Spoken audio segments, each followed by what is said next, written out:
My name's Lilia Tarawa, and I travel because it teaches me more about myself. What do I do for a living? Well, I do so many things. Art, music, travel. Yeah, so there's so many aspects of who I am. But I'm a writer and a public speaker. I grew up on the west coast of New Zealand, South Island, in a valley called Holpiri Valley. And I grew up on a small community farm, and it was purchased by the church that I was born into, a church that was founded by my grandfather. And I lived on the farm with 500 other men, women and children in a commune, and we were all religious, so conservative Christian, and we wore all the same uniforms. So I grew up most of my life wearing a full-length dress and head covering, because that's what females were expected to wear.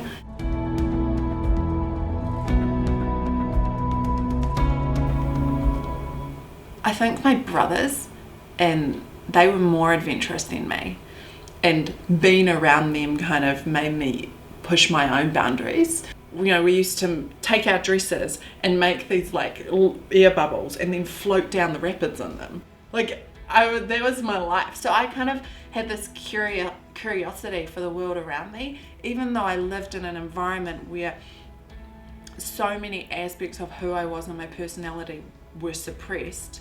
When I was in nature, I could just be curious, and that gave me a mindset that as an adult has allowed me to really thrive. That mindset of being curious and wondering about the world around me and what it feels like and what it tastes like and what it sounds like. So that's nature gave me a way to access who I am. That must be natural.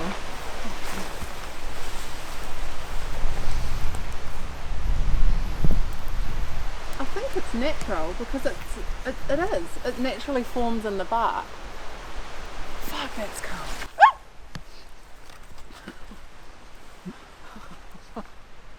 Oh.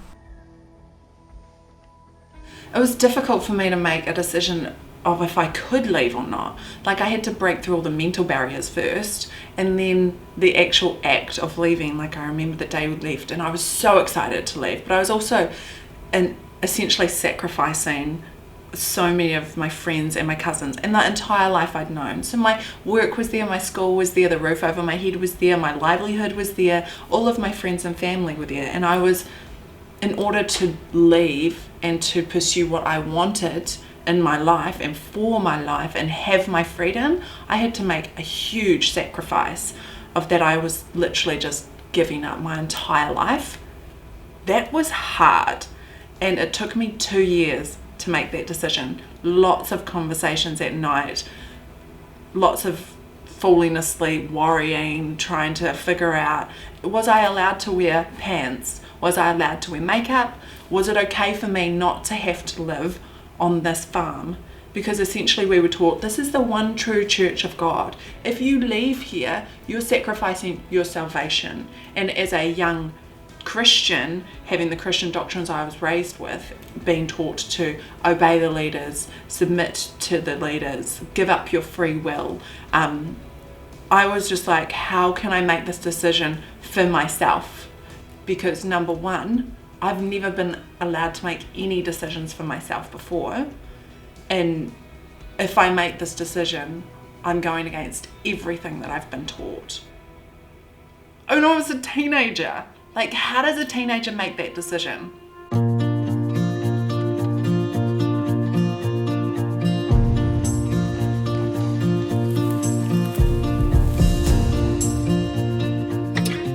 I went and lived in Australia for 6 months, and that was my first kind of overseas experience. Australia's close enough but not too far that I feel like I've been thrown in deep water with the sharks, but it's, I can taste it and learn to swim and figure it out. So I moved to Aussie for a bit, did some work there, came back home, and then I went to art school and I was like, you're not stimulating me, I'm not growing here. So I had that need for growth, especially having been so suppressed my whole life. So I dropped out of college and went into business with my parents, and that was my first like hands-on experience of how to deal with life. And then we shut that business down, and that's when I started to ask, well, who am I? What are my dreams? And what do I want in my life, for my life? And I knew that I wanted to create a massive change in the world, especially in the areas that I saw that were problematic, like social issues around mental health, our unhealthy relationship with the environment, suppression of women and children and men.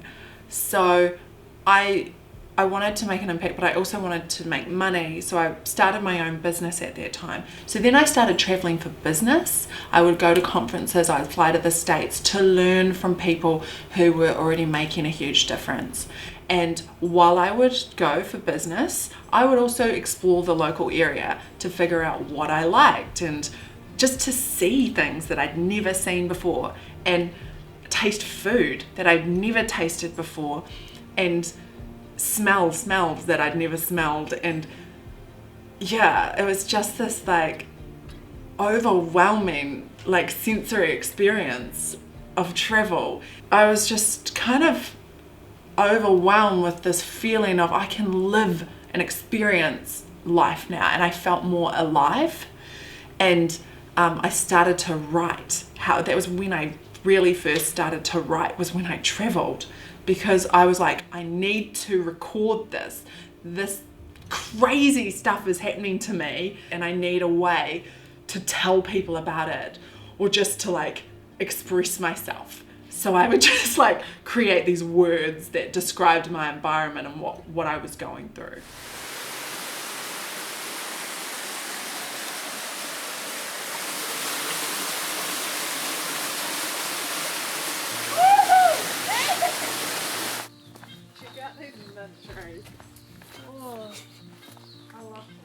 I feel like traveling has made me more empathetic towards cultures that are different to mine, and that has enabled me to be more understanding when I create content of how other people in other cultures are going to perceive that content. As a writer and a speaker and someone who's spreading awareness of social issues online and offline, my challenge is, how do I make this a global message rather than a New Zealand message? And I've always felt like after I left Gloriavale, I got out into the big world. I traveled overseas and I saw other countries, and I was just like, wow, my mind just went poof. And then I was like, okay, there is so much more out there than what I'd ever imagined. So now for me, it's set my vision to be even greater. Travel is about learning, about understanding things that I don't understand.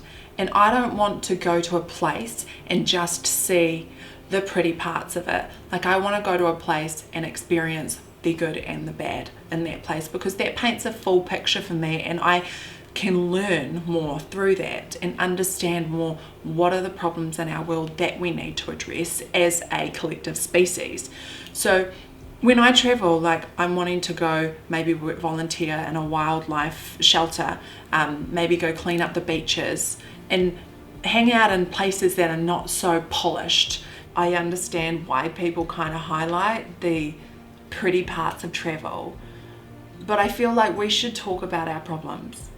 Like, we should talk about why it's important to use biodegradable products in your home, why it's important to reduce plastic waste. We should talk about child poverty.